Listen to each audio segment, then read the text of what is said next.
I'm sorry, last one, the audio was terrible, so had to switch over to my phone.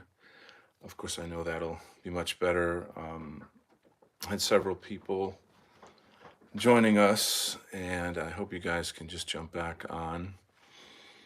Um, gonna, the big news came out today. Hiraeth announced that the founder of the White Art Collective, Jeff Winston, passed away on October 6th. Um, Hiraeth and Jeff had a 3-month-old baby, and I'm going to be setting up a fundraiser on Tuesday, and then another show with the pillar members, the founding members of the White Art Collective, to do a memorial show. And it's just a huge shock. I've known for a while because I'm in the inner circle, and I got the news pretty much right away with everybody else in the inner circle, the pillar artists. So we've been working to, help Hiraeth through this.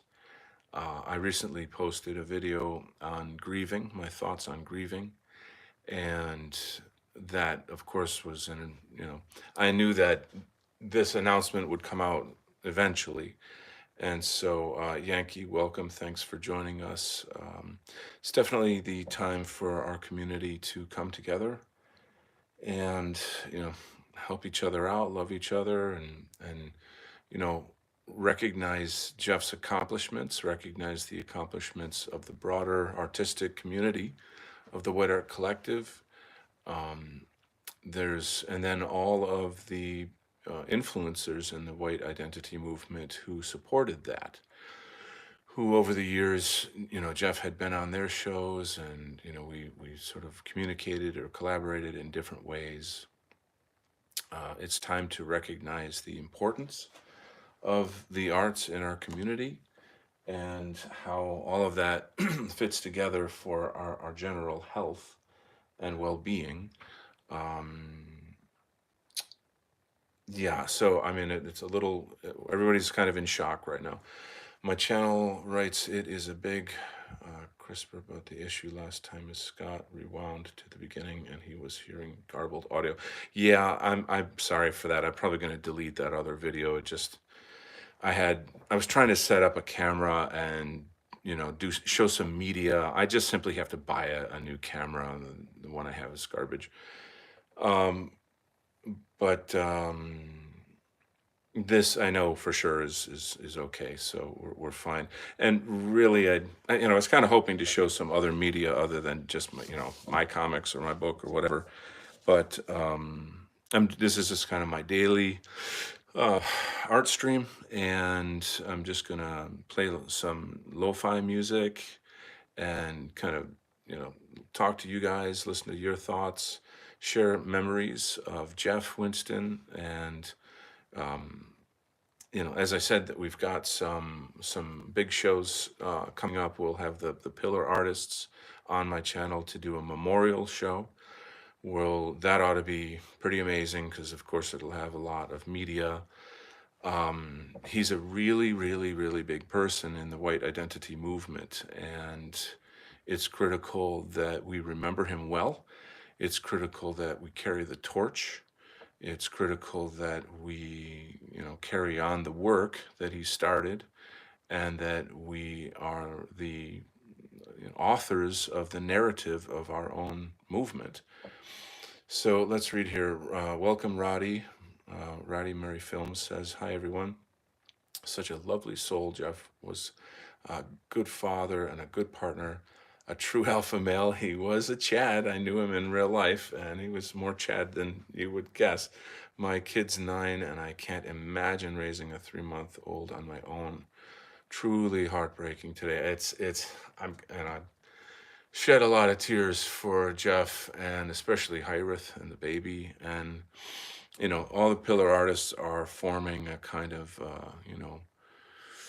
I don't know, sort of like a protective bubble around her the best we can, just trying to take care of her needs, and it's devastating. It's devastating. So we're doing everything we can, and that's, I guess, all I can say. But it's a long game. We have to be there for her in the future. My channel says I have an old Logitech USB cam and built-in mic. That's actually exactly what I have. I think it's from a thrift store. Mine is garbage. It sucks when you need good, tech and at a time like this. But anyway, the phone will do. Noctis Ambulo, welcome. Asks, if I may ask, how did this happen? The family has asked to keep that private. That's the family's business. I don't know why, but I'm not going to question them. I respect their wishes. I think that, it's a family matter, so what matters to us is kind of the memory of Jeff, the accomplishments of Jeff, and helping Hiraeth and the baby right now. Those are the top concerns. My channel says Jeff Winston Hiraeth didn't know.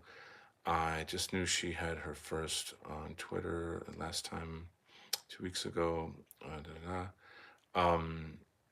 Yeah, she's just a lovely, precious, wonderful human being. We all know how sensitive she is, because her music is deeply touching, and an incredible poet, incredible singer, songwriter, highly artistic, has a strong sense of her own aesthetics and vision. And for her to suffer something of this nature is so far beyond imagination and words, and we're all crushed. We're really deeply crushed. So everyone is sharing her pain right now. I wish I had like a better image on screen for that, but I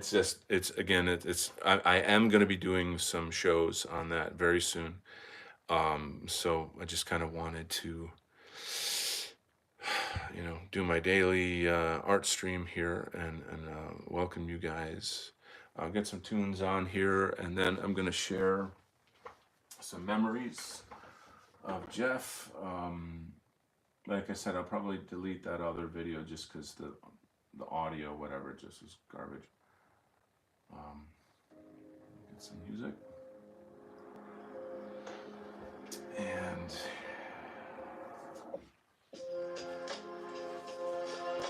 yeah.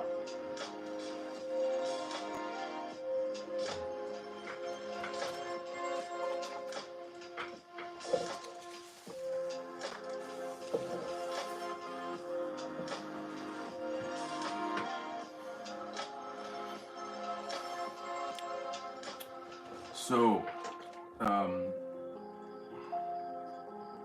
it's funny how sometimes you're super close to somebody, but you don't remember how you met them. And I can't exactly recall how I met Jeff, only that it meant, I was so thrilled and happy when I did. I need another brush. Well, I'll use this for now. When me being me, an artist and someone who cares about this movement, I was just out there on my own, kind of doing my own thing. And I guess, I don't know where, somewhere I discovered the White Art Collective online. And I was like, woohoo, got all excited and just ran right over there, and I'm sure when Jeff first heard of me or heard from me, he, sensed my enthusiasm and my excitement, and that's a really great feeling. So he's just always been very gracious. You kind of feel like you're friends just straight from the get-go. Like we totally get what's going on. We get each other. And then I thought, not only am I kind of enjoying the media, like the D-Live shows, the White Art Collective shows, but I'm going to contribute to this. I'm going to write music. I'm going to make art. I'm going to do art and music for this community, for the other artists. And we all kind of did that for each other. And I just can't describe to you like how much fun that was. So it was kind of like finding a new family. And when that happened, it's just there's so many great friendships that were born. And we're meeting people through the White Art Collective on the D Live shows. And we're always kind of, it's funny because, you know, it might be like a Friday night or a Saturday night, and no one's going out because we can't wait for the show. You know, we're like so excited about the show coming on and like meeting up.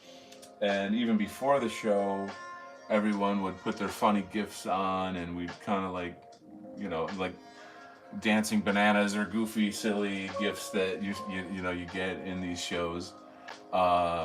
You know, like Nullis would always do the dancing Stefan Molyneux, which, you know, like he knew that like that grossed me out, and he's so that's why I posted, ha ha ha, you know, it's just like buddies and just everybody kind of laughing and, you know, joking and sharing all of this stuff. And like, who knew that in the middle of the political crises that we're facing, in the middle of all of the negativity that is like spewed on us every day from every corner of the media, that we're over here having a party and we're living and loving and laughing, that kind of goofy good times together. And I mean, some of, you know, a lot of it was silly, and then a lot of it was serious. And I think we had a really cool balance between those things. Um, Different artists' work had different qualities to it. You know, you had Lord Wolfshield did his movie review show, which is, I think, always fun. He's got a great, I don't know, his take on things, his personality type. He brings a different balance to say someone like me who's more serious and maybe too serious sometimes, you know. And then make me crack up for a bit, you know. And Jeff was always very balanced and always very like inviting to everybody.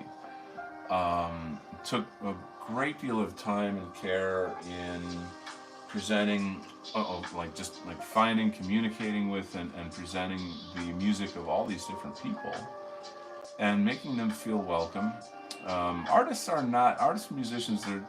They're a unique kind of people, you know, and it's just was so wonderful to feel like we have a home. We came home, you know, and he's sort of the father of that, you know.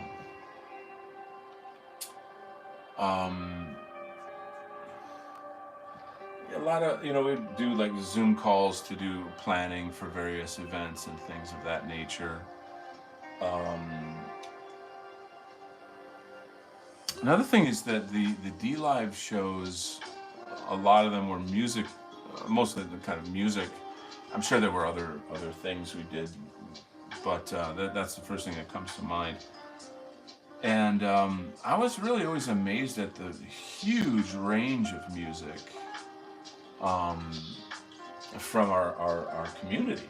You know, you've got like Sebastian Vilmark, who just has a cello, you know, and he plays these like epic kind of Nordic warrior themes that I don't know how he does it. I don't know how he does it, but with just a cello, you feel like you're you know on a Viking ship going to war or something. He does this incredible thing.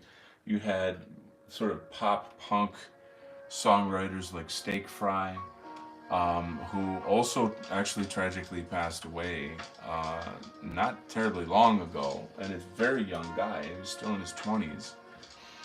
But, you know, and of course you've got other shows that were on the White Art Collective, such as the Conversation with the Wind by Nullis, a poetry cast.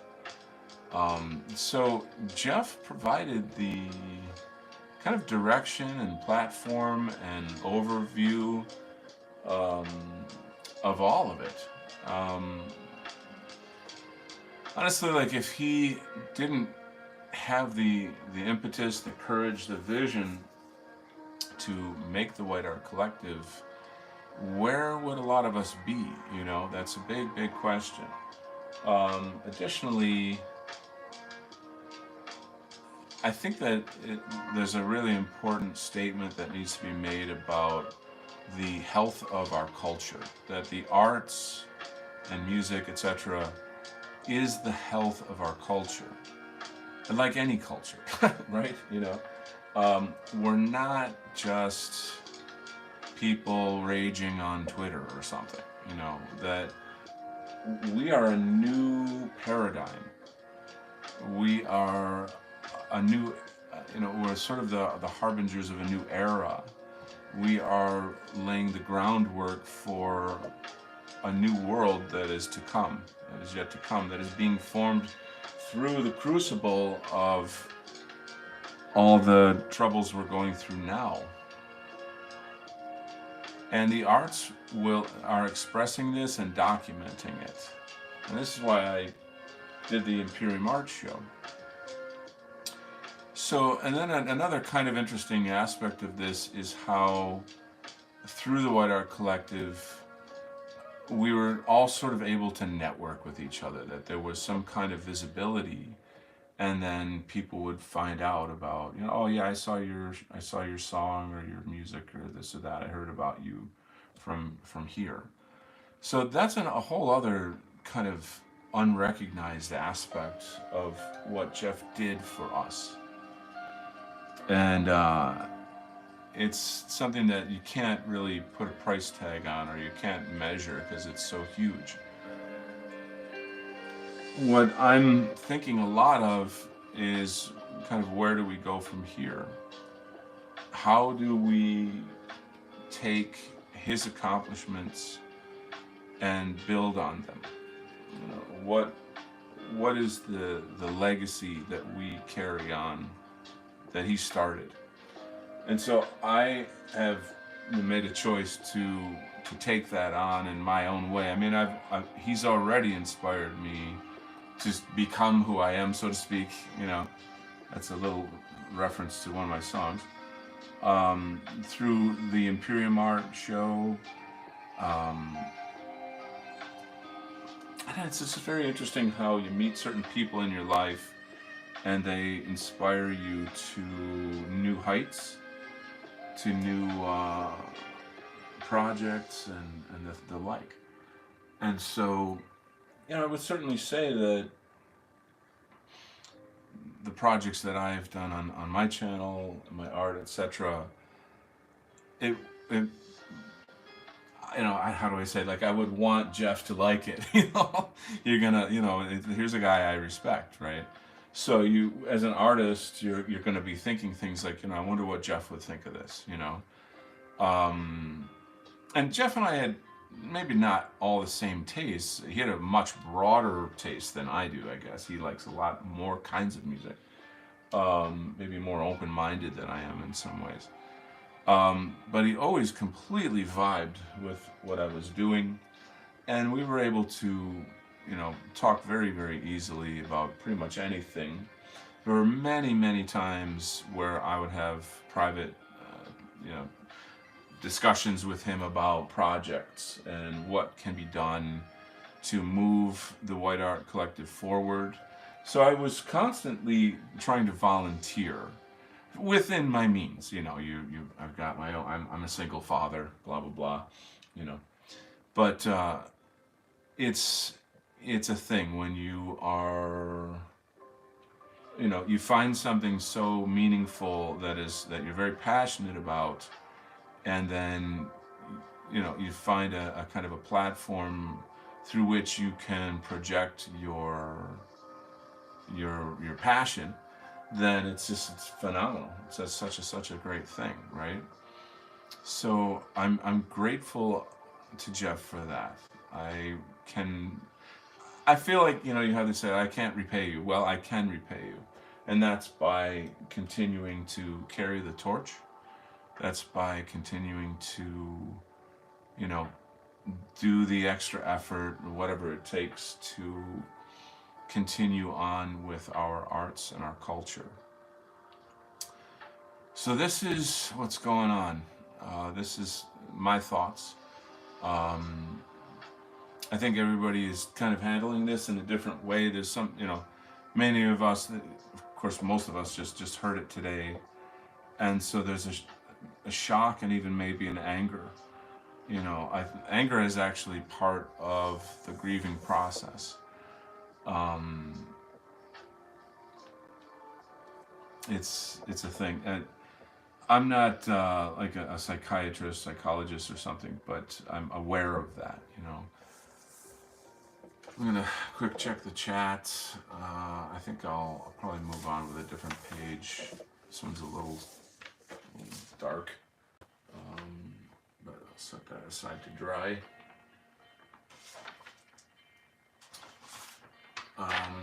This one came out really nice. I'm really excited to introduce this character. It's going to be really cool.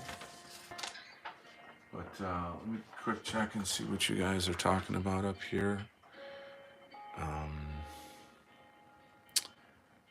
Yeah, like I say, it's a time to come together. It's an important time.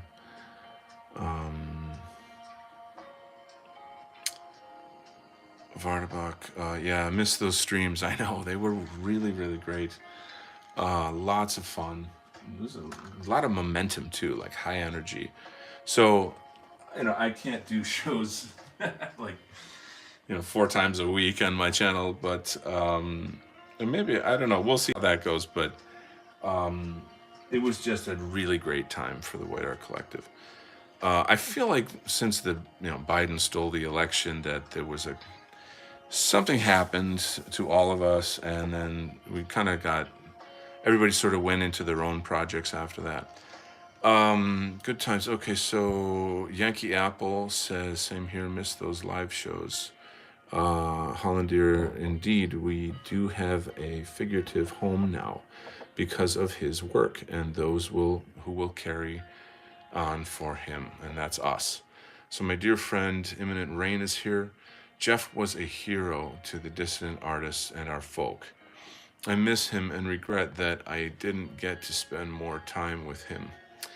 He brought us together. We must keep his legacy going. Waxian hails, so hard. Well said. Well said, my brother. Scott Mume, I don't apologize if I'm saying your name wrong. Welcome to the channel. Apologies for misleading. I guess I don't quite catch the context, but welcome to the channel. Scott, good start, Mr. Kent. Thank you, sir. Right back at you, brother. Whew. Yeah, so, if anyone is, kind of really dealing with some grieving issues here, I would urge you to check out my video, Thoughts on Grieving. Not excited to say this, but I actually have a lot of experience with it, and I just have a lot of, I guess, advice on that that's helpful. So, as mentioned, being in the inner circle, I got the news pretty much straight away, when this had happened. So I've had more time to process it than you guys, than like people who are just finding out. The few people that I spoke to today were just like really, they freaked out, and you gotta be there, you gotta kind of do what it is you gotta do to walk them through it and be there and share the pain. I think that there's a kind of person out there who is like, be tough, be a tough guy, and like, if you talk about your suffering or something, then, I'm really concerned about you or something. There's no concern about me. I'm fine. I'm fine. I'm a human being. I'm a strong human being. I know how to handle these things. I'm a lot stronger than you may think. And in fact, somebody who can suffer and continue to function is way stronger than people who are running away from their suffering, running away from their demons, whatever they may be. So it's there's nothing wrong with feeling sad, depressed, uh, brokenhearted about these things. You know, it's we're human beings for God's sake. You know, like why you can't really run from this. You know, and some it makes death and grieving, it makes people uncomfortable. There's a sense of like, oh, I don't want to talk about it. Okay, don't then if that's what you need to do right now. It's not like I'm pushing anybody, but I'll be here when you're ready, kind of thing. You know what I'm saying? So that's where we're at. Um,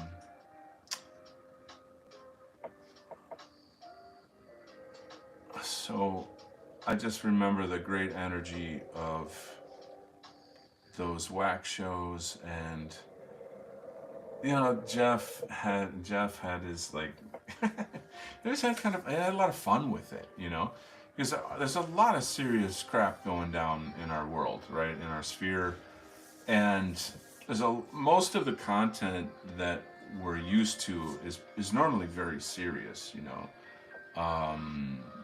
if it's who knows what, the various different news channels that talk about this thing and that thing that happened, and every single day we're coping with bad news of many kinds, and so like when do we get a chance to kind of lighten up and just be together as a family and as friends and just kind of have a laugh and make fun of our enemies, or share celebration for our culture, our history, our heritage. And the White Art Collective provided that.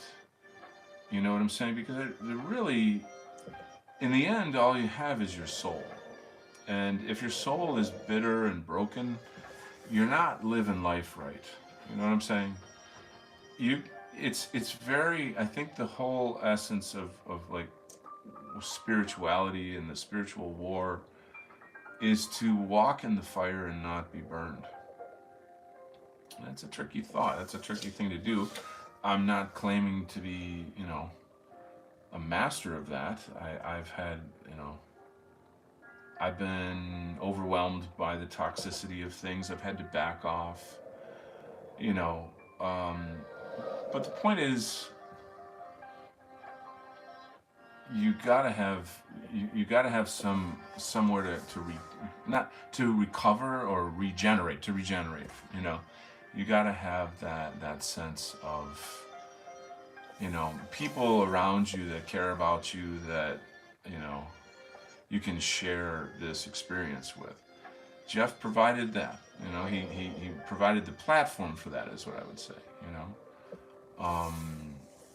How would we even be here now? There's a lot to say on that matter. So, hail, my friend Jeff. May your ancestors greet you in the halls of forevermore.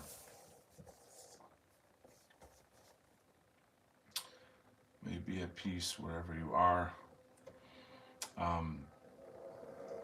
For me, the way I am, my spiritual practices, I did quite a lot of prayer and meditation for Jeff. When I first got the news, my understanding is, that the soul in the first 40 days, and I mean, we're still in these 40 days, is going through certain processes, and maybe a life review, or other things related to death, the death experience. And so I speak to Jeff. I of course I pray for his peace, that he is in good hands, and all of that.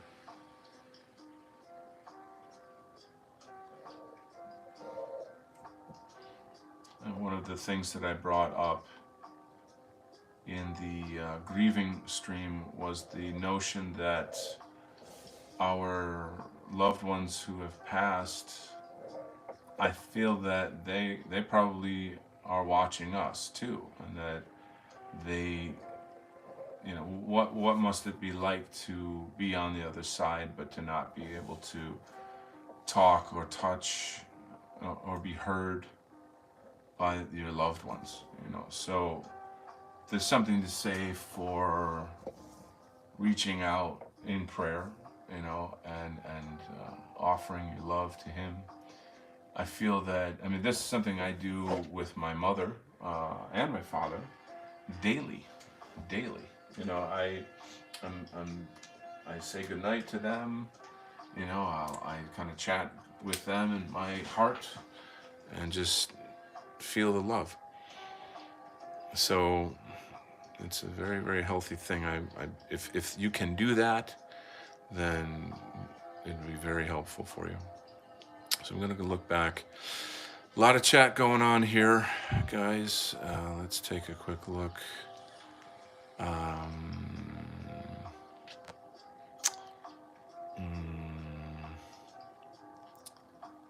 to see what's going on here.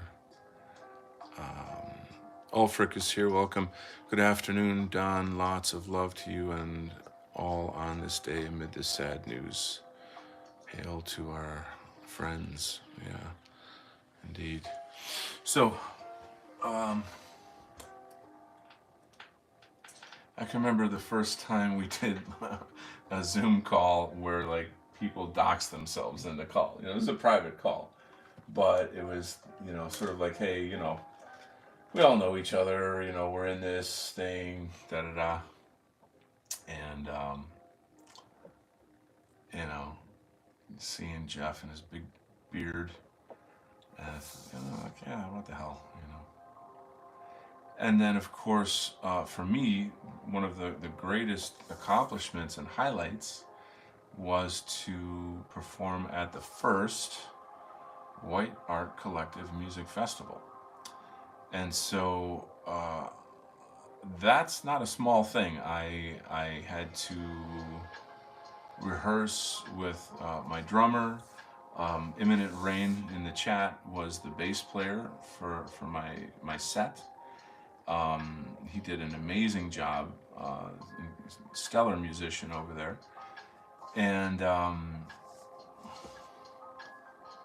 so, I've been in bands for years, so it's not like it was sort of something new, but I never did, and this is kind of like my what do you call it, my bucket list thing, where I had my own music that I was doing at the show. So to be able to do my own music was a pretty big deal.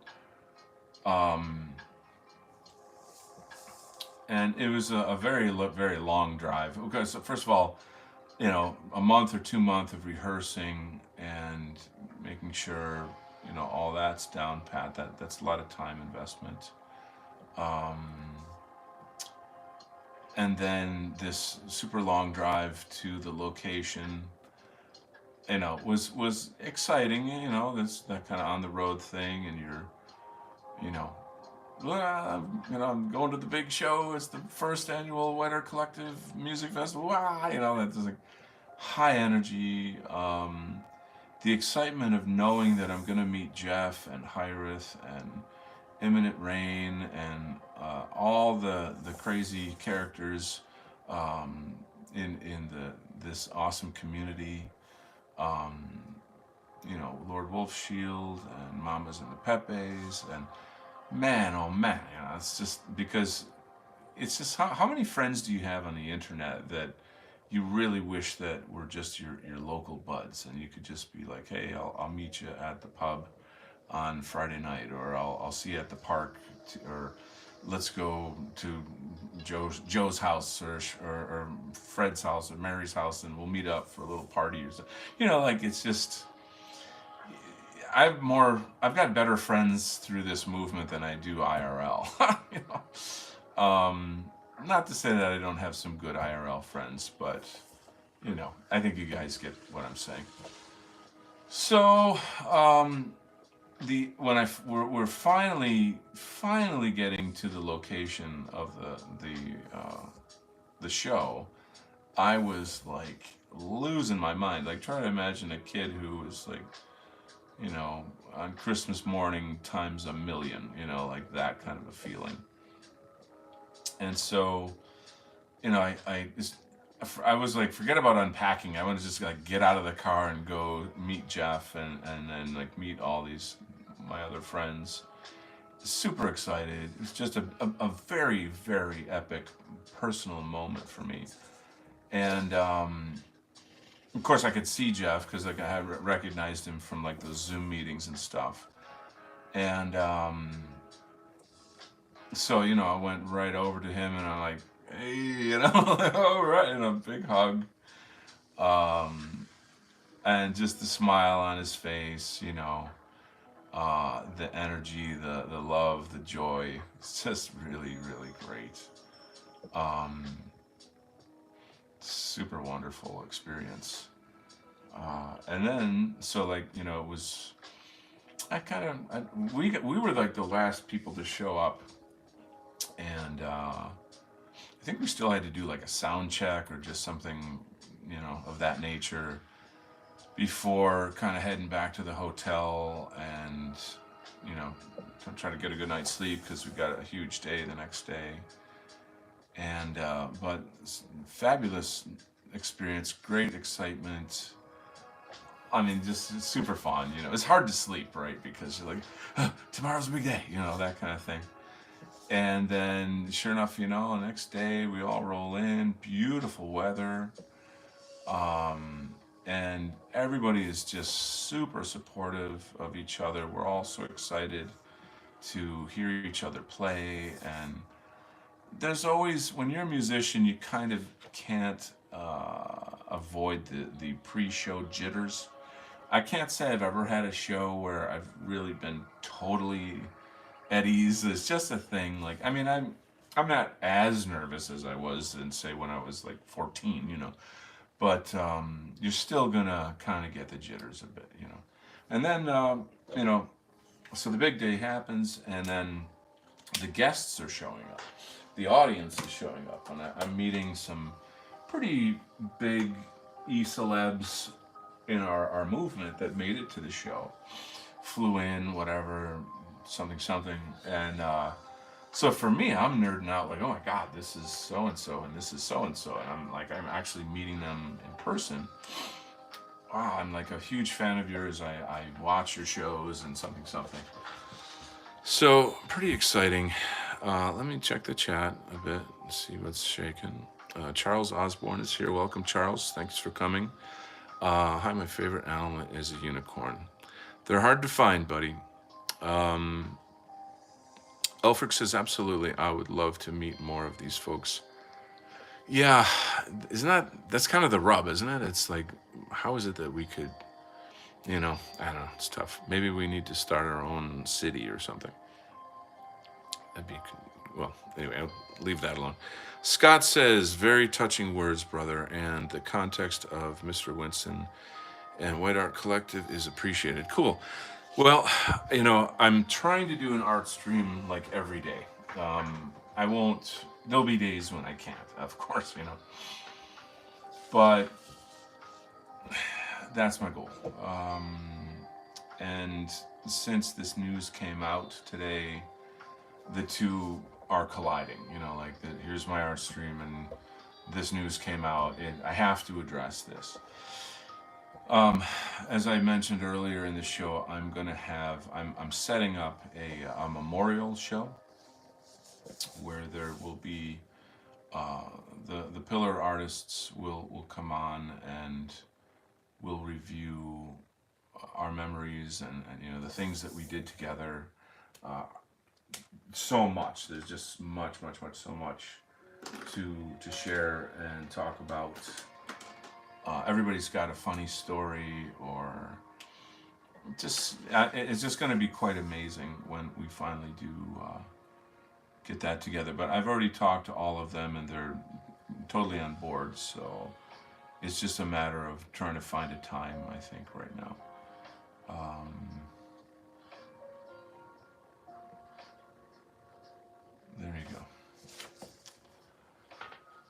So I don't know, maybe I'll zoom in here so this is easier to see. Hey Franklin, welcome. Um, so memories of Jeff Winston. Even just saying that hurts, to be honest, you know. But again, I'm trying to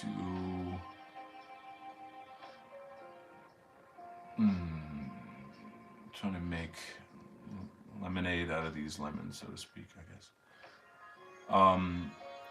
So the show, we'll get back to the show, meaning the music festival. The logistics of putting up a stage and this gigantic tent, the sound system, the tables, the chairs, the food, the vendors. just it's huge, you know. This is a big deal. A lot of work involved in that. And Jeff did it all. You know, I mean, not alone, right? Of course, he had help, but you know, he really has so much to be proud of in terms of like what he accomplished. And we're the ones that benefited. You know, we're the one. Of course, he benefited, but you know, I mean, there's a certain generosity there that I think needs to be recognized in all that hard work. You know, he had a lot of energy. He had a lot of love and passion for who we are and what we do, and so it's just something that really requires a great deal of gratitude, and I certainly have that. You know, I'm sure all of us have that. I'm just trying to find that right pen that's not too wet or too dry here. Make sure that you guys can see what I'm doing. Karishima Boy is here. Welcome. Can you draw my profile picture? Well, I can draw pretty much everything or anything, but I don't really do freelance work anymore. I used to do almost like exclusively that. I'm trying to do my own comics, my own books, my own projects, and my fees are a little high. Like if I do stop doing what I'm doing, then I charge a lot because I kind of have to make it worth my while, you know. But that's nice of you to ask.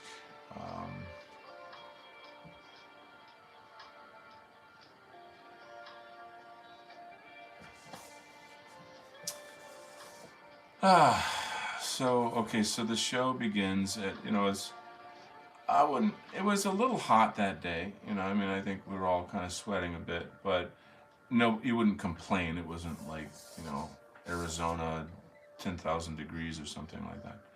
But you know, that's a thing. And then I can remember a guy named Candro who went on first. Really intense guy. Like he just plays bass and sings. And he has like a recording on the side with some kind of, I don't know, ambient keyboardy type stuff, and maybe, you know, some other kind of musical accompaniment. And he has some sort of filter on his bass that gets these really cool effects. It's just crazy badass stuff. It's sort of, I guess to describe it, I would say kind of like progressive metal. I would say maybe progressive metal. I think Imminent Rain could maybe do a better job at describing it. But whatever it is just very intense and really cool. Just really cool music. I would say actually it would probably be good like movie soundtrack music in terms of like that kind of epic inspiration quality that you get from it. I could use his music on this fight scene right now, for example. That would be cool. So that was like a pretty great start to the show. I was like, wow, damn, this is good. This is good stuff. And you know, what else? So it takes a little time to kind of get people on stage and off stage and set up drum sets and take them down and things like this. So it wasn't they had a lot of kind of in between time where you're just sort of talking and eating and drinking and enjoying your company, checking out the different vendors. I bought one of Jayla Dark's graphic, or what is it, like a graphic design posters. Really cool. I remember talking to the guy who he runs Kosher Certified. If you don't know what that is, look that up. Kosher Certified, but it's just KOSH Certified. And it's actually, I believe, an app that you can download to your phone. And then when you're shopping, you can see if what you're shopping is kosher or not. It's not just kosher, it's also halal. And the point being that you don't want to be spending your money on and giving your money to our enemies, and because that money goes towards anti-white political policies and all of that stuff. And I think most of us know about these type of things. So that was just really, really neat to meet him. I think he had a table there, and we're chatting away, da da da da da. And it's finally at one point he asked, like, "What's your name?" And I said, "Oh, Donald Kent." And he like steps forward, he looks at me with his big eyes, and goes, "The Donald Kent," So, I mean, that was kind of fun. Come on, let me have that moment, okay? So I was like, yeah, that's. Oh, I listen to your music or something. It was a neat little experience. So I can say I'm famous in my mind, But who else? There's what do you call there was a publisher there. I can't quite remember everybody that was there, but there was just a good bunch of different vendors and whatnot. Great food, like a real nice spread. And I kept thinking, like, okay, there was sort of like a list of like who's going on when, and I was going on last, and I convinced. See, we had a DJ there also, and I went to Jeff and I convinced him. I said, you know what, you really should have the DJ last. This is a DJ, like he can just party out. People can. It's kind of like background music. Not that DJs are background music. Like I like DJs. I go dancing, da da da. But I convinced him, like, yeah, that's actually a good idea. So he kind of switched me and the DJ around. So I was sort of second last. So I'm like, okay, no drinking. When you're singing and playing guitar and you're doing, I didn't come all this way to screw up my show, But anyway, so the day went on, and Hiraeth's performance was really, really wonderful. Gosh, we just loved that. Emily Lucas sang with her. It was so cool to get to meet her. I think I came off a bit too fanboyish at first, and I had to rein it in a little bit. It was just a natural, like, wow, great to meet you. And what else? Of course, Luke Mason's music was wicked cool, and I can't remember the guy's name, but he does a song called Desiree that Jeff used to play at the end of every What Art Collective show on D-Live. That is such a good song. It's like super catchy. It's very, very passionate.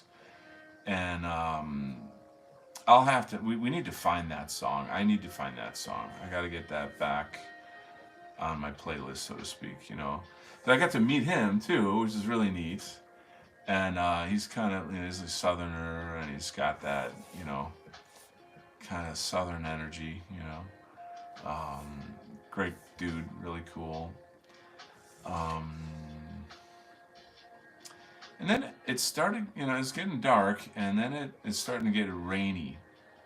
Well, okay, that's fine. We got a tent. But I'm like, well, okay, it's dark and rainy, and I can't, there's no lights. I can't, how am I going to see my guitar? So now I'm panicking, oh shit, Jeff, we got to get lights. I can't see my guitar, da, da, da. And he's a guitar player. By the way, his music was great. That's a whole other thing.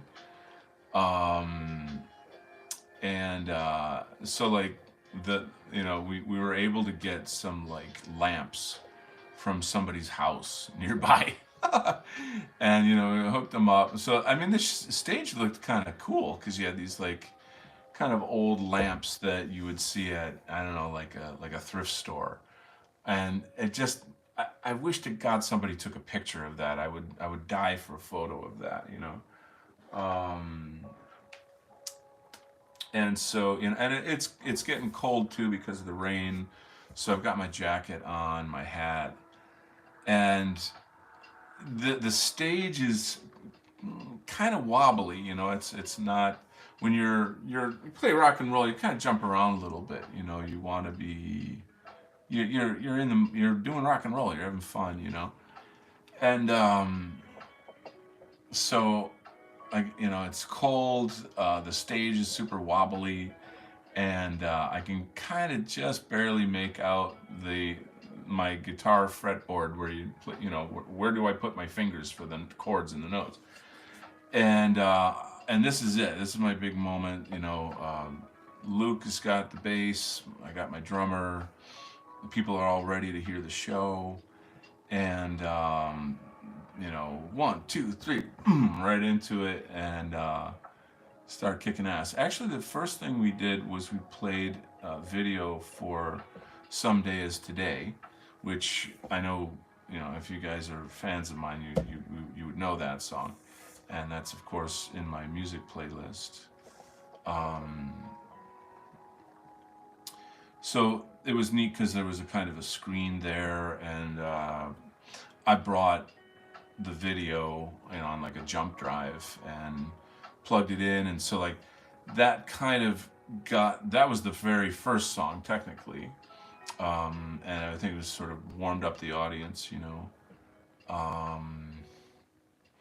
then I just kicked it right in, and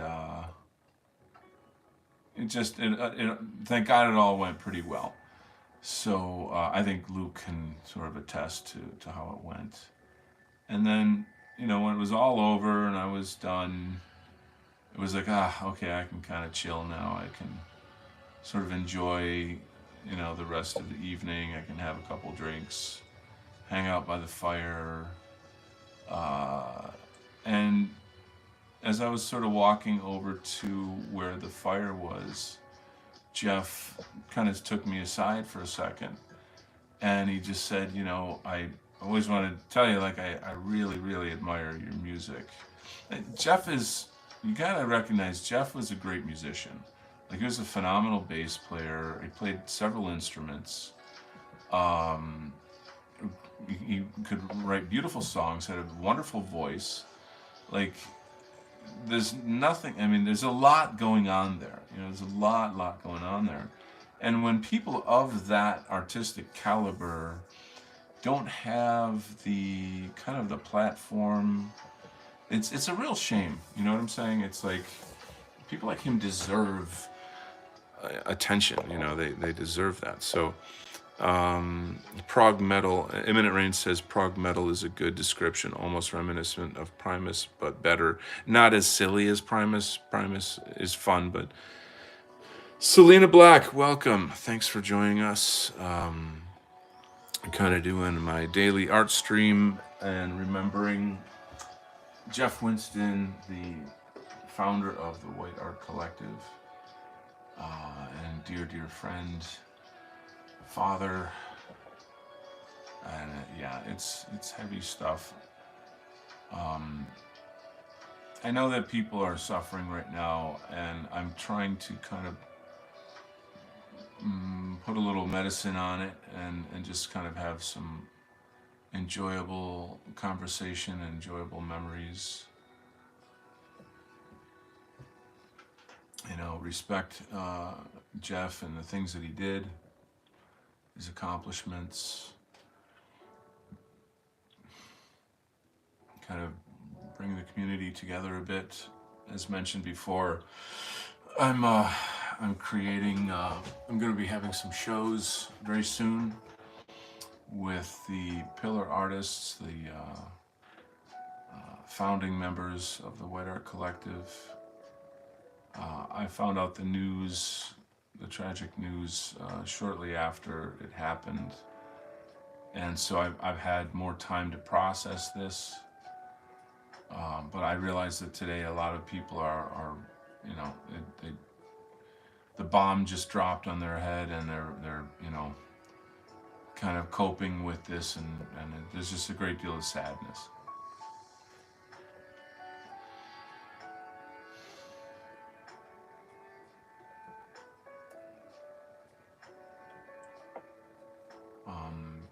If anyone gets a chance to watch the video I did on grieving, there's some very positive thoughts on there about life, and I say things like, death is the true context of life, that only you can live your life and only you can die your death. And it sounds a little morose or a little strong, but it actually is a philosophical treatise, in the sense that when you acknowledge this truth,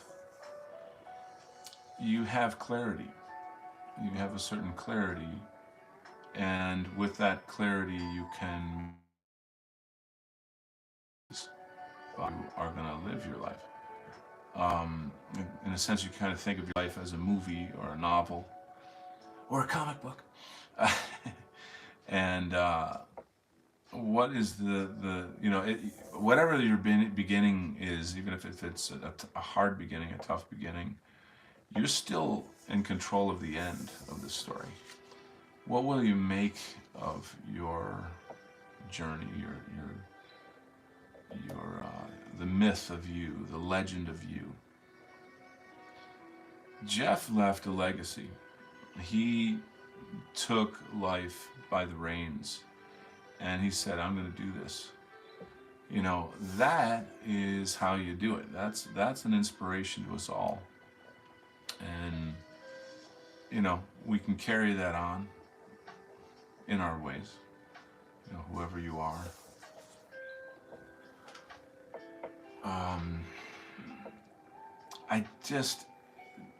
There's like laughter in the tears as well. There's all the friendships that we gained along the way, all the Pepes and Apus. Yeah.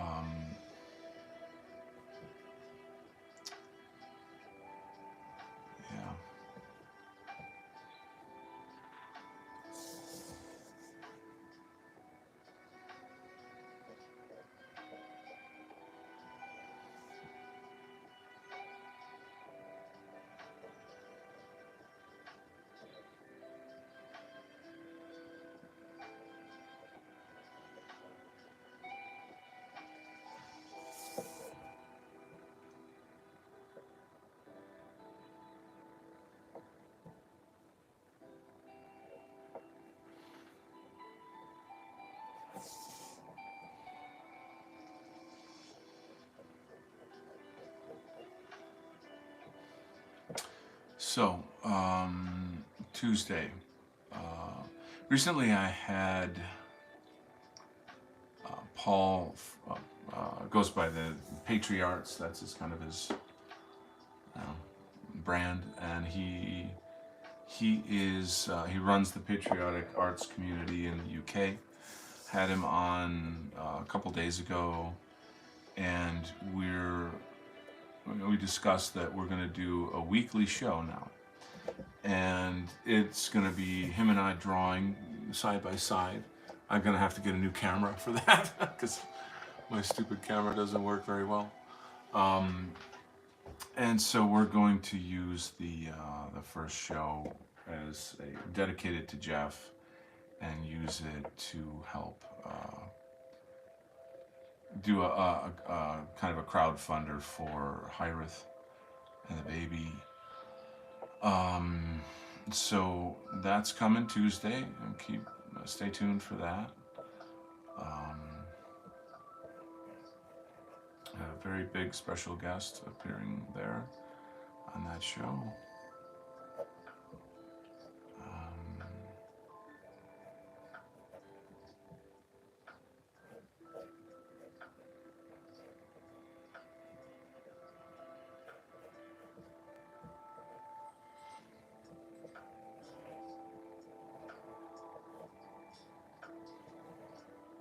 do that.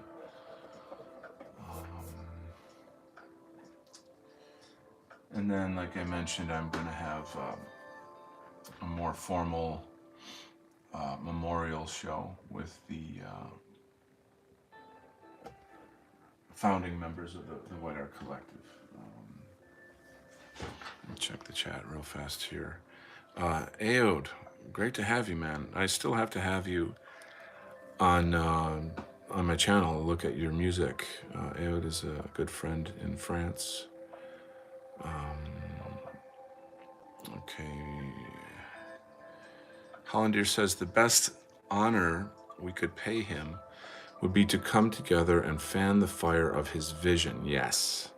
I hope it's not crass to say that there is joy to be found and made in the wake of tragedy. 100%. This is the thinking. This is the way. See, that's exactly the approach that I'm taking to this. Is I'm sad. I cry, and it's tragic, and the sadness will persist. But I'm gonna use the alchemy of our movement and the arts to turn it into power and joy and inspiration. Hollandier says to Aod, it's good to see you. If not for Jeff, I would never have known of you. Your music goes with me often. Excellent. So Aod, contact me somehow soon so we can get you on the show and look at your music. Ulfric says he created a space and scene for people to flourish amidst a world of people that either rejected our identity and heritage or were too cowardly or indifferent to encourage it. I'm disgusted with people like that. I really am. I recognize the fear of, you have a sort of legitimate reason to be fearful, but I also feel like there's kind of laziness in like not recognizing white genocide and saying or doing anything about it. But and also maybe a kind of selfishness too, like, oh, I just want to feed myself with these pleasures and just ignore it. It'll go away. It's childish. Ulfric says, for that, I will always be grateful. Indeed. Aod says, same for me. To Hollandier, I will be more present soon. Had a hard time trying to develop something different. I know you took quite a while on your new album or CD, so it should be exciting to hear it. Ulfric continues, would also be great to start a college fund or something. Oh my God, what a fabulous idea. For the child. My God, that's a great idea. Try to stay hydrated here.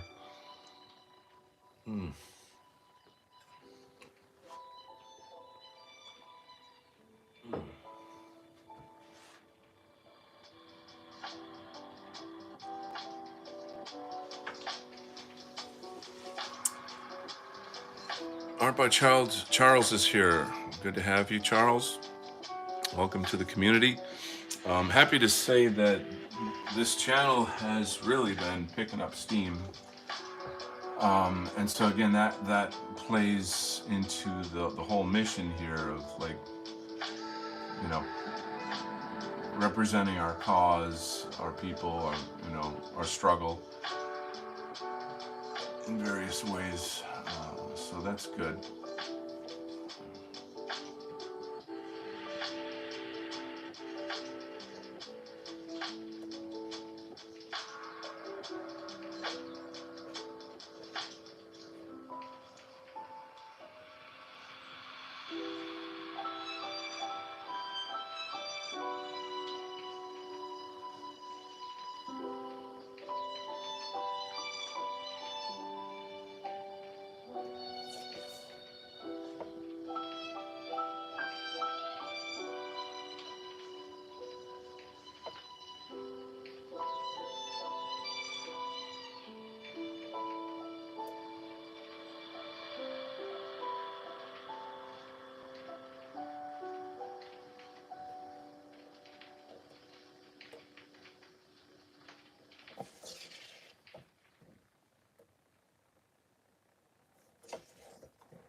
So there's the next commercial that I will shut off because I don't do commercials on here.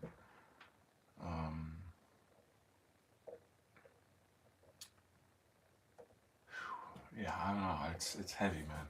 It's you know, the more you think about it, the more you're kind of like, damn, you know. I'll assure you guys that, you know, we are, you know, staying in close touch with Hiraeth and doing what we can do as much as we can do to look after her, you know, within our means. And that's again part of the whole point of doing a fundraiser. So I'm gonna have to put some different music on here. Hang tight. I'm digging the lo-fi though. I think that lo-fi is a good vibe for today. Oh man. Let's see what we got.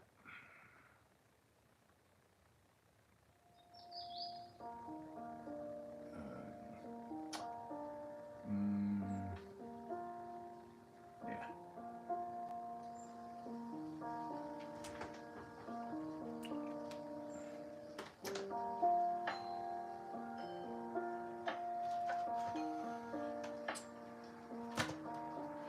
Oh.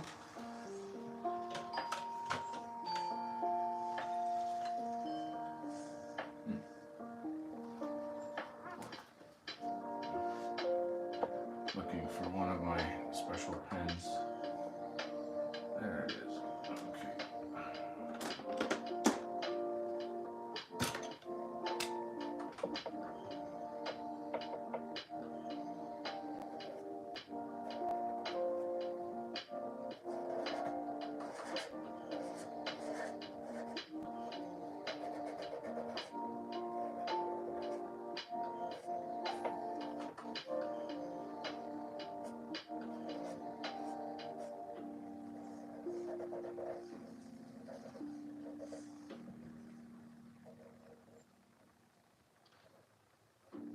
As I go over this in my mind again and again, all I really can think is that we just simply have to carry the torch. You know, we're on a battlefield and one of our soldiers has fallen. And so we pick up the flag and we keep running. So that's what's going to happen.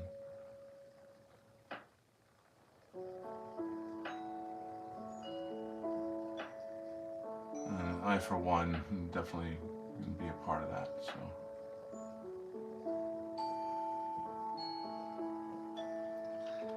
It's kind of interesting because I forget who I was talking to recently, but we were just talking about like the political climate right now is pretty bad, you know?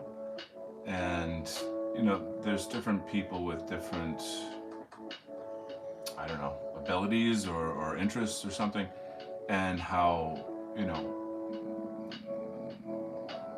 there's a lot that needs to be done in the movement, and there's different people that can do those different things, you know. So the question is that, well, what can I do? Well, I can do this, you know, I can do art, I can do culture, you know, and not just this art, not just comics art. Obviously, a lot of other kinds of art. Um, I've been talking about my music, and I feel like it's time to actually stop making excuses and like get some music out. It's it's time. It's time.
Um, um,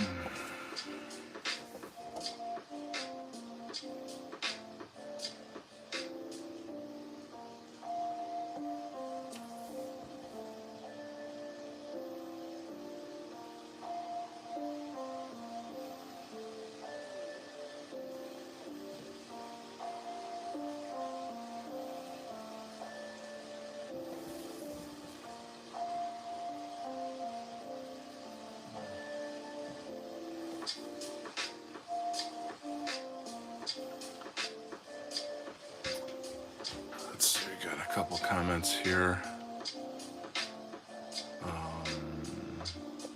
You're amazing at drawing. Thank you, sir. Thank you both. It's been a long. I've just been doing art all my life, so I've had a lot of time to work on it. And I have a fine art degree. This isn't fine art. This is a different kind of art. But anyway, Aod says, yes, I never forgot your invitation, Donald. I will honor it when ready. What Jeff built, and you guys are important inspiration for me. Very good. I'm super happy to hear that. Scott says, amen to redirect the passion sprouted by the loss. I mean, not everybody is sort of ready to do that, in some ways. We all have different ways of processing grief. Jeff wasn't just a friend. I mean, that's a big deal, but he is an extremely important person in our culture, in our movement. And you can't, I don't know how to say it. From my perspective, I just feel that it's like rocket fuel. It's an inspiration to us that we have to kind of carry on a legacy, or we have to do something with this. And I hope that reaches all of the artists in our sphere. I hope it reaches all the audience in our sphere, because we're not artists don't live in a bubble. We're not in a void. You are an extension of us. We're an extension of you. We are one culture. And so let's continue to grow together. Let's celebrate who we are. Let's be strong together through the times to come. Aod says, this is shocking news, makes me think of time passing and the urge to accelerate things. Yes, I almost can't believe it. Okay, so there you go. All right, moving on.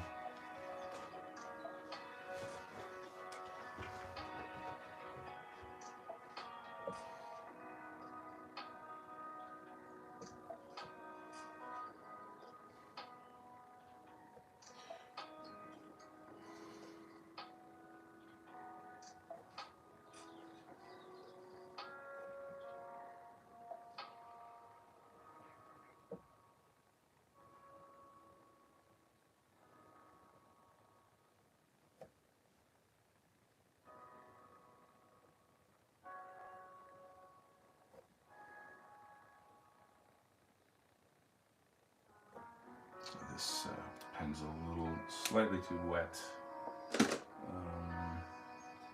These are like micro differences, but I can feel them, and I need to make sure that I'm in control of the lines.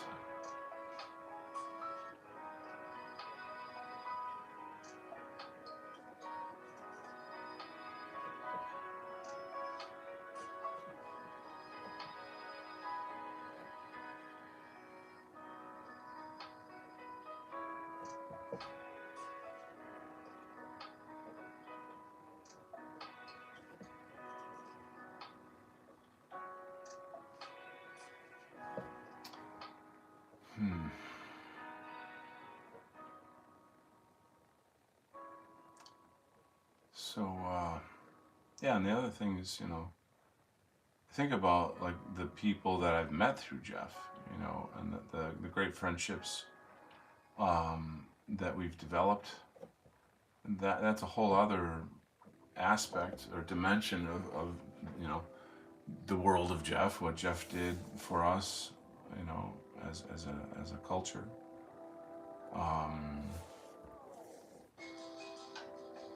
Because he really was kind of I guess the sun to our planets. That's maybe a little dramatic way to put it, but with him, he had a certain force of personality that drew people like myself to him because of what he was doing with this culture.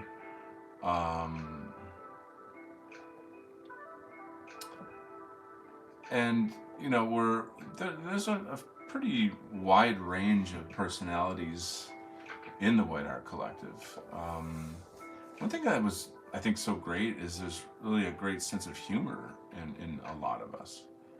That we knew how to laugh, we knew how to make each other laugh.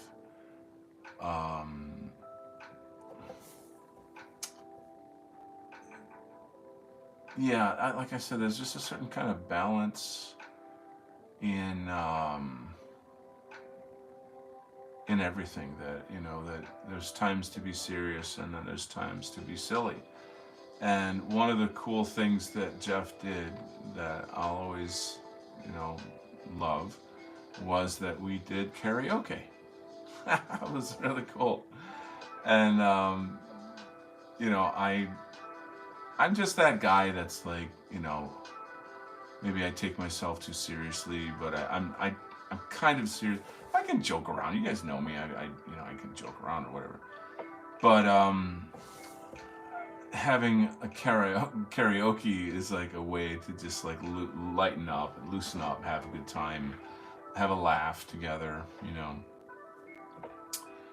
And I can remember like rickrolling everybody at one of the karaoke events. I don't know where that video is. I really need to get it. But doing Never Gonna Give You Up was one of my shining memories. And all of that good stuff. Jeff and Mama P had like a great chemistry for the show. Like the way that they played off each other or worked off each other, great. It was just like awesome sauce.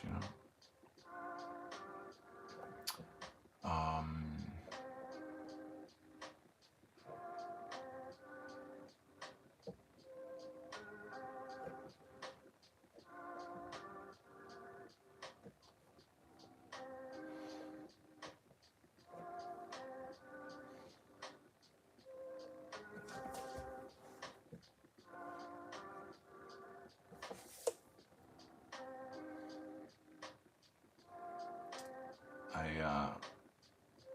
don't remember the song I was singing, but all I have is my laptop microphone, and I belted out a note so loud that like the stream that we were doing the karaoke on was all like garbled for when I did that, just because I have a pretty loud voice when I sing. Um, but yeah, just lots of fun. We had lots of fun together. Um,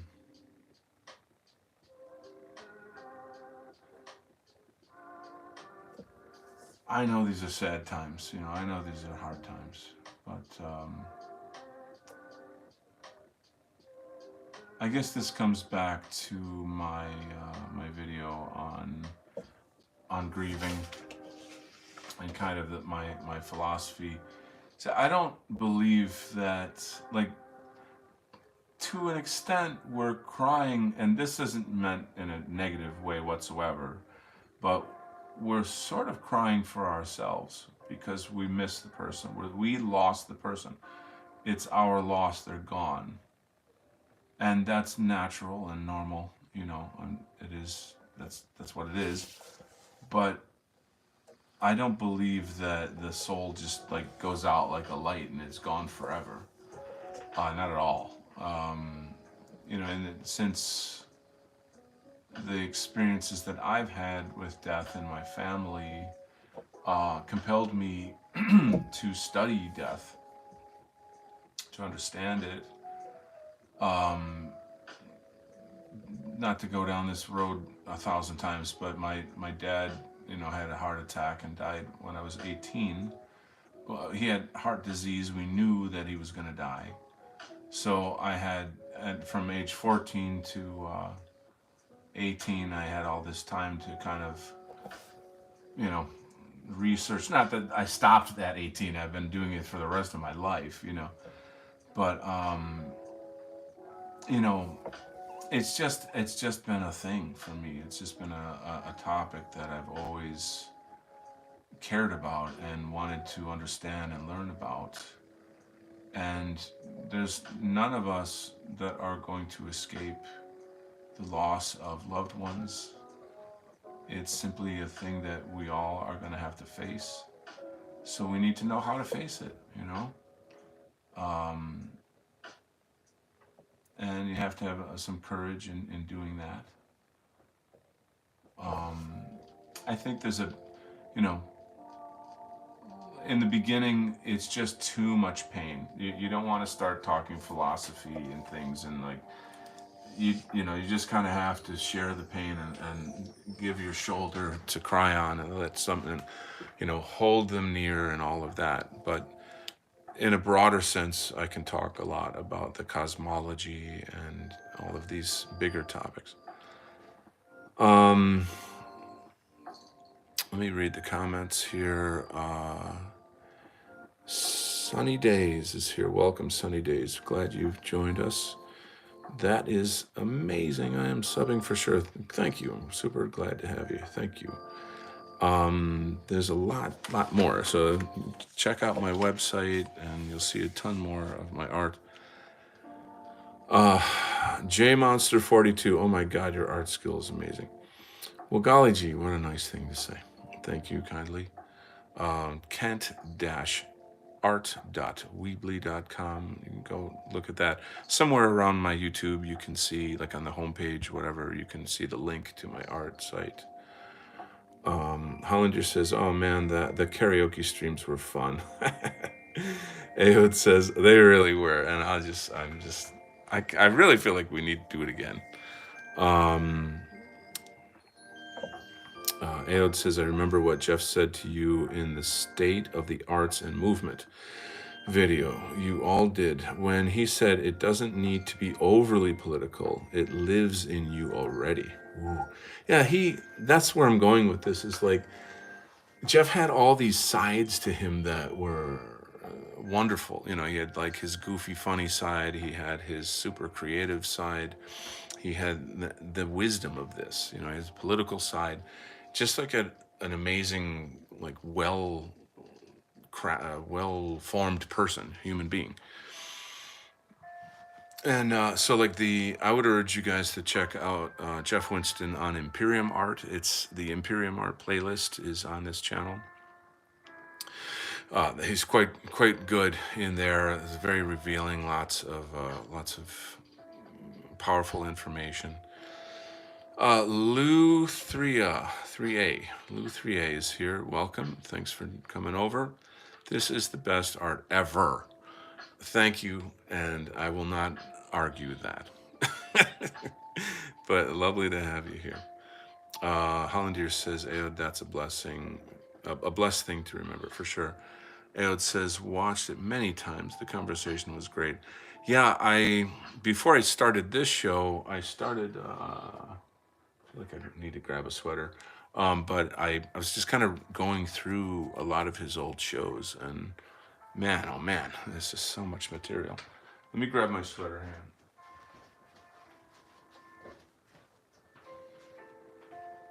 Ah,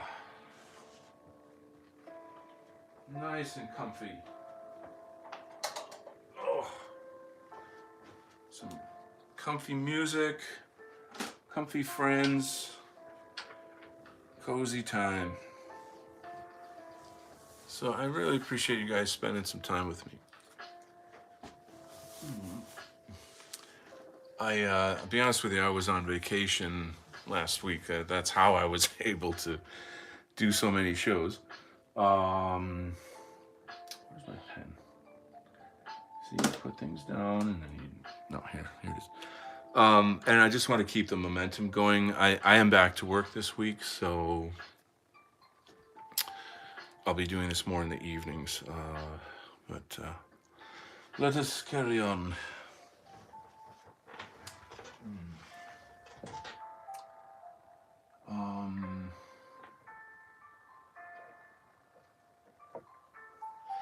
One of the things that I, like a thing that I remember Jeff saying that was like something I had never thought about before was on one of my shows. I can't remember what I said to him that like sort of triggered him a little bit on a particular topic. It had something to do with like New York City, New York culture, New York State. Not the state, but how like a lot of culture seems to come out of like New York or LA, you know. And he pushed back on that pretty hard. He was like, you know, I've always hated that how in the general media culture it's as if like there's nothing happening, you know, between the states of New York and California. And you know, it's like you know, I'm a Midwesterner. My family's out here, something, and you know, we have a lot of history and culture. And so he always was, you know, I don't know what the word is, like resentful of that or something, I guess. And I thought, you know, you got a good point here. You know, I wouldn't argue that. And I didn't mean to come off like, you know, oh, you're in like flyover country. That wasn't ever, you know, my intent. I'm sure he knows that too.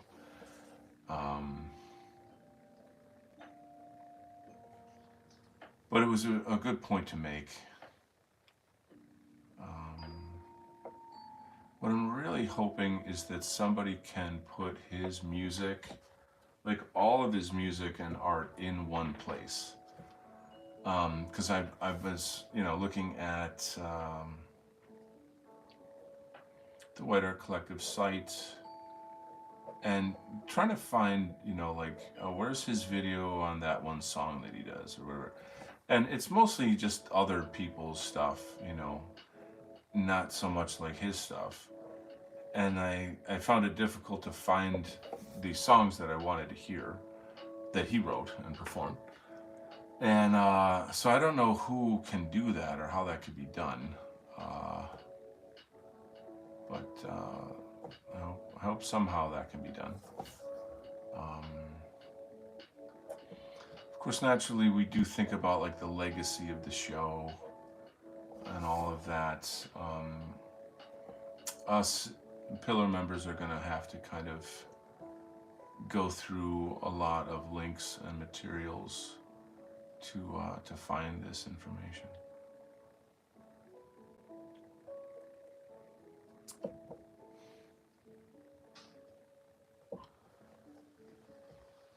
Oh man, Jeff.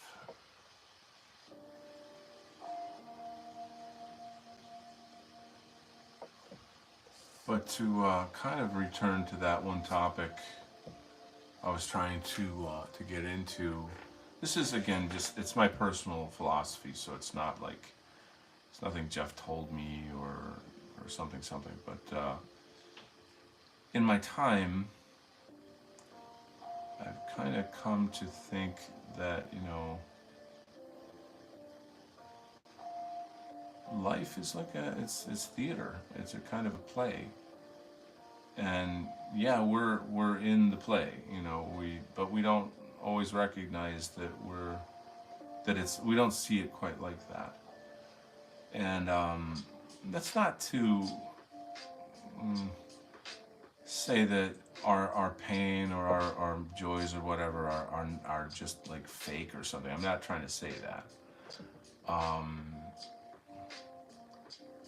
but when you kind of recognize that a lot of people don't fully see that they are acting out a script, you know, um, and that people change, circumstances change, nothing's really permanent, that maybe you don't have to take it to heart so badly. And it doesn't have to destroy you. It doesn't have to. Your memories and all the pain that you went through doesn't have to define you for the rest of your life. That you can be the author of your play, you know. And that's all I'm really saying. I think one could wax philosophical on that and say this or that, but in a way, it's a kind of a playful way of thinking.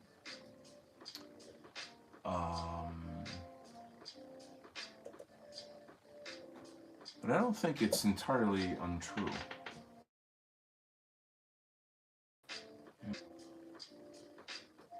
You know what I mean, Jelly Bean? I just remembered something.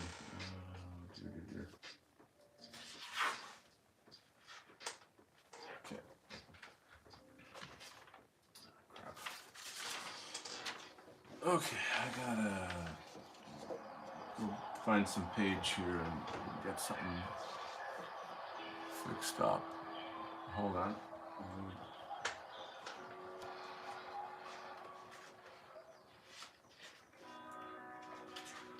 I was sort of kind of thinking maybe some different music too. I think this is kind of sad, and maybe we could use a slightly more uplifting music. So let me look, see what I can do. I think maybe some vaporwave, maybe that could be nice. Yeah, let's try that out. Hopefully this is okay. Thanks for hanging in there with me, guys. Hanging in and hanging out with Donald Kent. We're looking back at memories with Jeff Winston, founder of the White Art Collective. Now, it's interesting because there was a while ago when I was doing a Kickstarter comic with John Della Rose, and that's in the Comicsgate scene, and I can remember some like super liberal lefty female comics creator who does like creepy furry type comics, that kind of shit.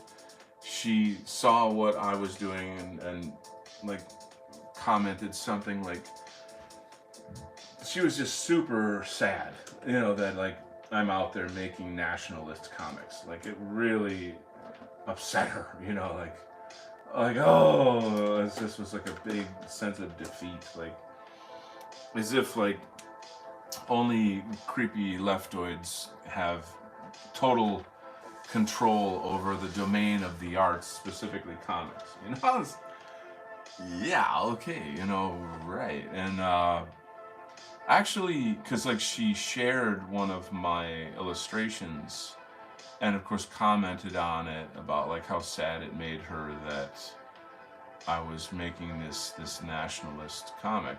You know, John Della Rose is I'd say a pretty big guy in the Comicsgate scene. Fabulous person. Definitely proud to call him a friend. It was really great working with him. Anyway, where am I going with this? So it's this weird notion that the left owns the arts. And even a lot of guys on our side don't know about us yet. They don't know about the White Art Collective. They don't know about Hollandier and Aod and Hiraeth and Jeff Winston and Donald Kent and Nullis and Lord Wolfshield and all these wonderful creators that we have. And it's, to me, that's shit. Like they should know who we are. We need visibility. We need to be out there, and they should know our names. They should know our names, and so we've got to push harder. We've got to get our work to the masses.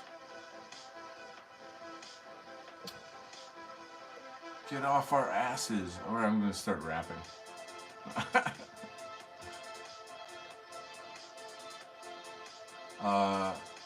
Shit, I lost my glasses. Oh no, sorry. I'll stop.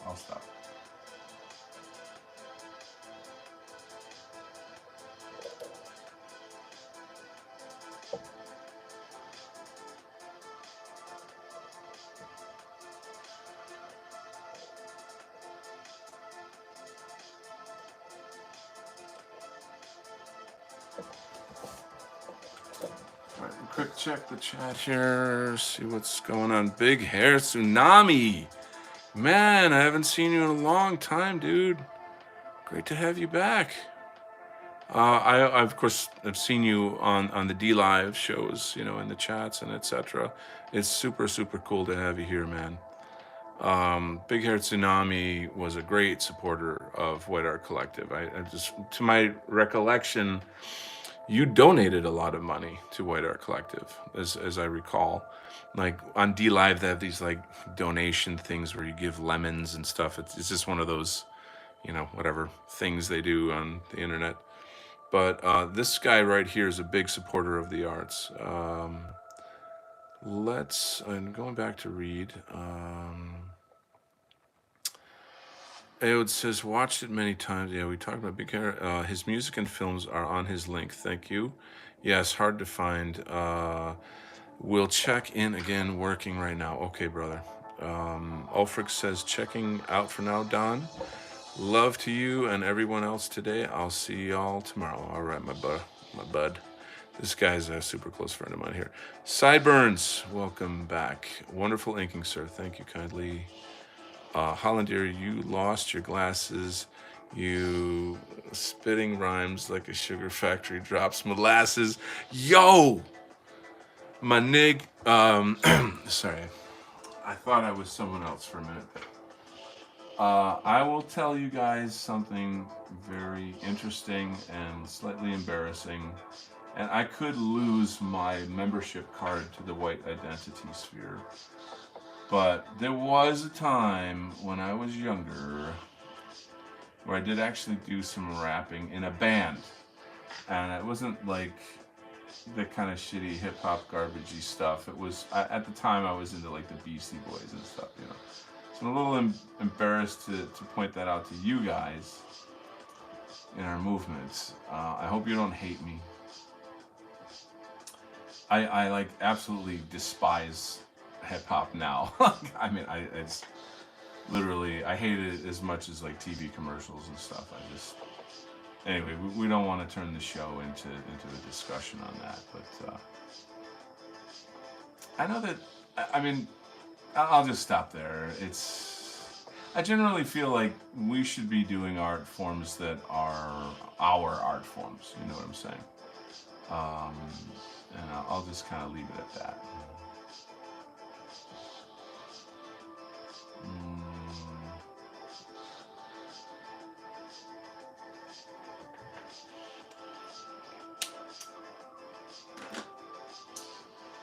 All right, all right, all right.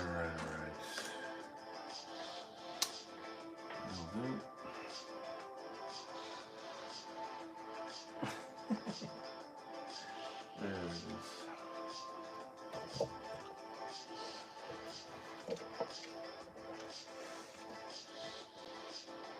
So another announcement. I haven't figured out quite all of the tech on this quite yet, but what I will be doing is taking drawing requests. Yes, you heard that right, folks. Drawing requests. And that means, here's my idea. I need to have my comics digitally colored, which means I have to pay someone to do that. And it's not cheap. So what I'm going to do is start I'm not sure if I'll probably do it on these streams, where I'll have like, you know, maybe I'll start off with a couple requests, but it's for donations. You see what I'm saying? It's like super chats, like that kind of thing. So I'm gonna kind of hook up the super chat thing, you know, and you donate whatever, you know, you want. Ask for like, I want a caricature of George Bush riding a missile or something, or I want a character, or I want a, you know, whatever you want, you know. And I mean, it could be serious, it could be silly, but I'll sketch it up, and then that's that. So like, there is the question of like how, like, should I like find a way to send the art to the person, you know? I figure like if the money is over a certain amount, then not only will I draw it live, but I'll also, you know, mail it to the person, you know. I've actually had a similar idea to this a long time ago, but you know, looking into like super chats and the whatnot, it occurred to me like, you know what, this would be a great way to get funding for coloring the comic book. There you go. And you know, it's I mean, it's justified enough to just be like, you know, if you'd like to see me draw something or whatever. But I feel like this is a way that people can support the graphic novel. You get my point? So, and I find that this is kind of something people like to do. They want to know, how can I have a piece of this? How can I play a role in this? I'm not as established as John De La Rose or any of those Comicsgate guys, or any of those big guys. So doing something of this nature is one way to get some funds for coloring, you know. Those Comicsgate guys, they can get, you know, they can get upwards of $100,000 for one frickin' comic book. Wow, you know. Now, granted, they're sending out, you know, I don't know, you know, a couple thousand comic books out to all of these people that paid. And there's money and time in, you know, doing the delivery of those things. So whatever, that's a thing. These guys set up their studios as like printing delivery stations. Like, I'm not really using the right words for this, but like it's a thing. So you can make more money from your project if you're the guy sending the books out rather than paying somebody else to do that, you know. Um,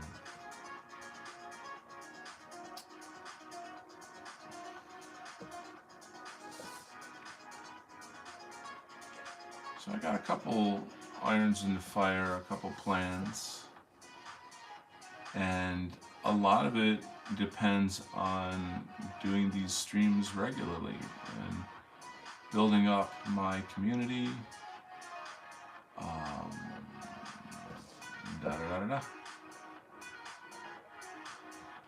I always, I don't worry, but I always think like, well, there's some challenges here because I have a certain political take that some people find controversial, and what are you gonna do? What are you gonna do? Forget about it.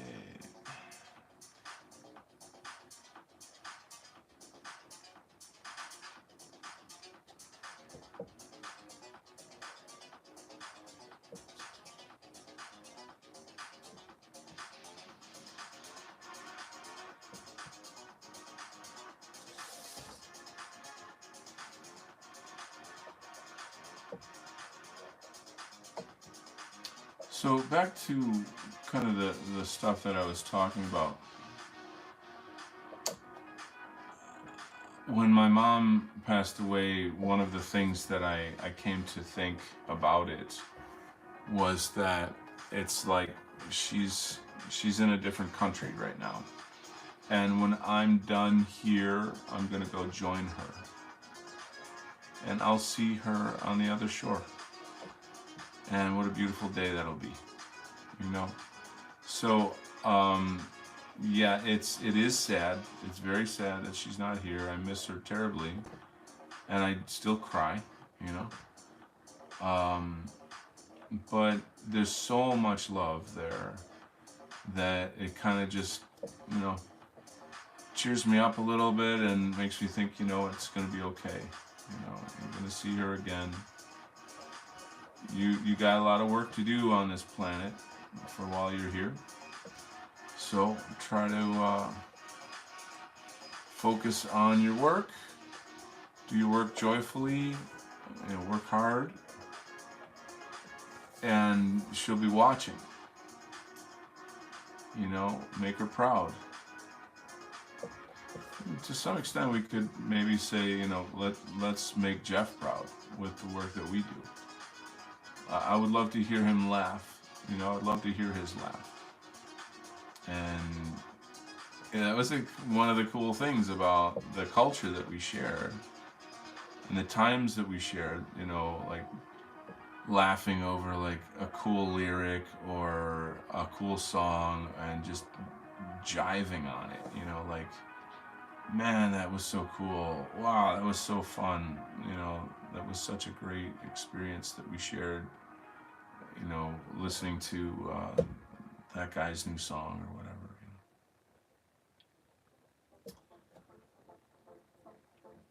It's, in a sense, it's almost kind of like that experience you have when you're watching a movie or you saw a movie with a friend or something and you have that, like, that mutual experience of having seen it together and what you think about it and like how you kind of nerd out about it together,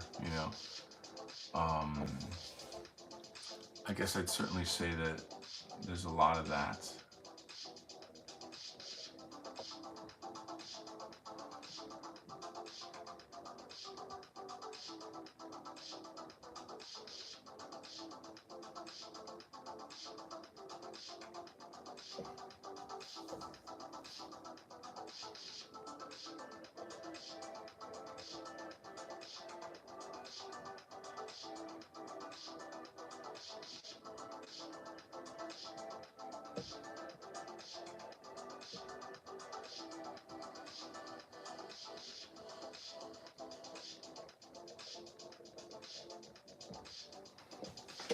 I think there's probably some more discussion going on here that I'm missing. Not much. Okay. S is here. Do a backflip and I'll sub. Okay, ready? 1, 2, 3. Oh, just barely landed on my feet. Okay. What else? Welcome, S. Thank you for joining. Good to have you. Hollandier says, when we're lost, we have to go through rough terrain to find the path again. There are worse things than having wrapped in the past. Oh, okay, I can see what you're doing. Hollandier, again. Yes, it should be pronounced again. For the terrain and the rain in Spain. Okay, I'm sorry. I'm being a jerk. Studio Dino Storm is here. Dino Storm. There's another guy from the community in the White Art Collective. Great backflip. Oh, thanks, hey. When you got it, you know what I'm talking about. Hey, how you doing? So I could do the whole stream with this kind of Italian Brooklyn accent. No, that's inappropriate. But see, now Jeff would have laughed at that. You know, he'd be like, "Yeah, Donald, do that. Do your English accent, Donald." You know, like, yeah, you know, always encouraging me to be a goofball. That son of a gun. Yeah, man, it's just that's what friends are, right? I mean, we just enjoy each other. We should bring out the best in each other. You know what I mean? Encourage each other, help each other grow. It's a good thing.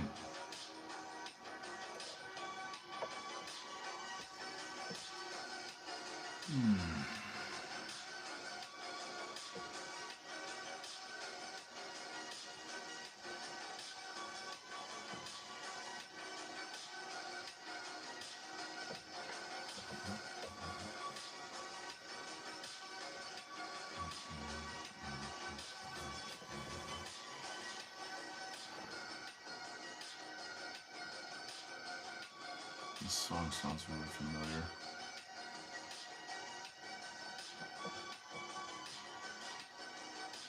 Oh, I think I've heard this like on like TikTok or Instagram or something. It's one of those like popular background songs for like Ryan Gosling is literally me videos. I'm literally Ryan Gosling.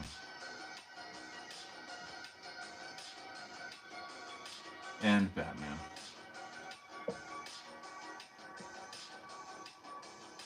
And the Joker.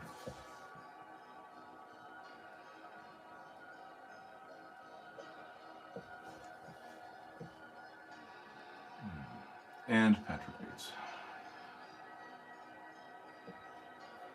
So this pen's a little dry. But dry pens have some qualities. You can get these nice scratchy lines out of them, which have a certain drama. So like, you know, she's got furry boots here, so you can get some nice sort of scratchy fur texture out of that. It's kind of cool.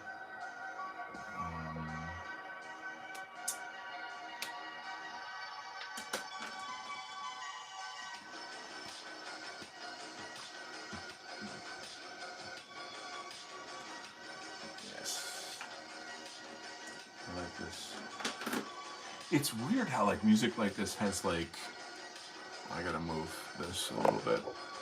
Music like this kind of has like, it's like melancholy but powerful at the same time. That's quite a combination. It has this sort of existential angst, I guess, which I certainly identify with. Actually, I'm gonna pull that back up here for this. And I think I'm gonna have to do like so.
Uh, and I'm actually really worried about, like a lot of people that I know in the movement, in terms of how are they handling this, I hate to think about my friends suffering.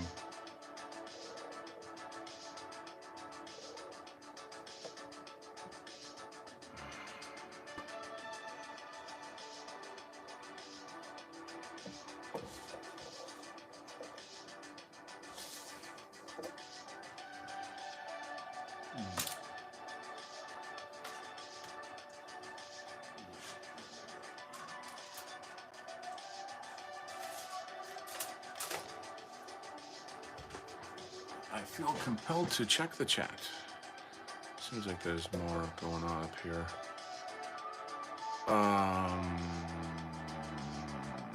Agile.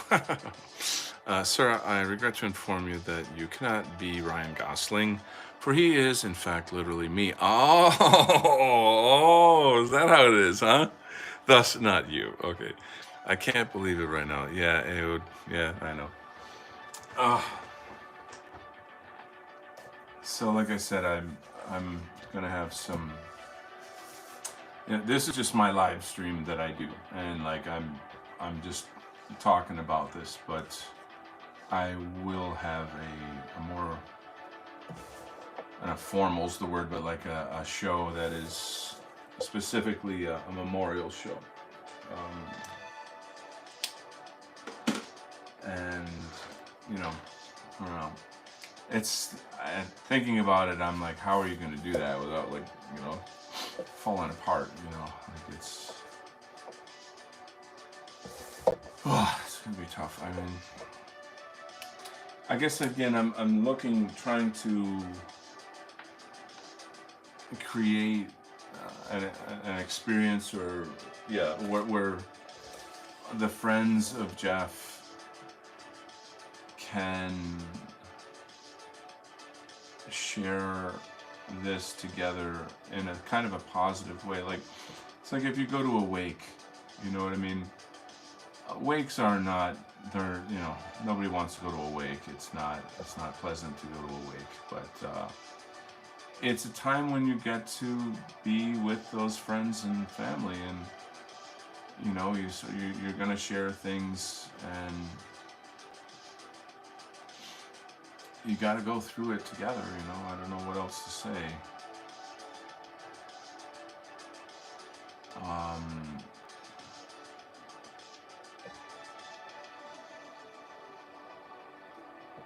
It's not like it's gonna be a happy time fun party. I'm not, I don't mean that, but